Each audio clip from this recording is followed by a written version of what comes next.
Diabetes ఒక్కసారి వచ్చిందంటే జీవితాంతం జాగ్రత్తగా ఉండాల్సిందే. ఈ మధ్య కాలంలో డయాబెటీస్ కేసులు పెరగటానికి కారణం ఆహారపు అలవాట్లు, ఫిజికల్ ఎక్సర్సైజ్ లేకపోవటం, స్ట్రెస్. కానీ కొంచెం టైం కేటాయిస్తే డయాబెటీస్ ని అదుపులో పెట్టుకోవచ్చు. అందులో ముఖ్యమైనది వాకింగ్.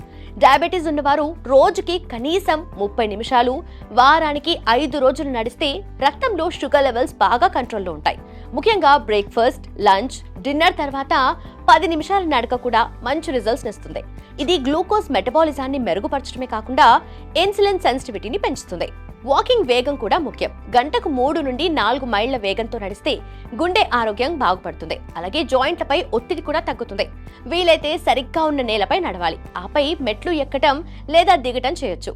ఉదయం లేదా సాయంత్రం వాతావరణం చల్లగా ఉన్నప్పుడు వాకింగ్ కి ప్రత్యేక సమయం కేటాయించాలి.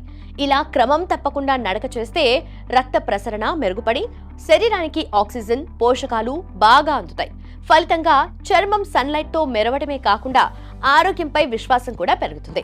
మొత్తానికి వాకింగ్ అంటే కేవలం ఎక్సర్సైజ్ మాత్రమే కాదు, డయాబెటీస్ కంట్రోల్లో ఒక నేచురల్ మెడిసిన్ లాంటిది.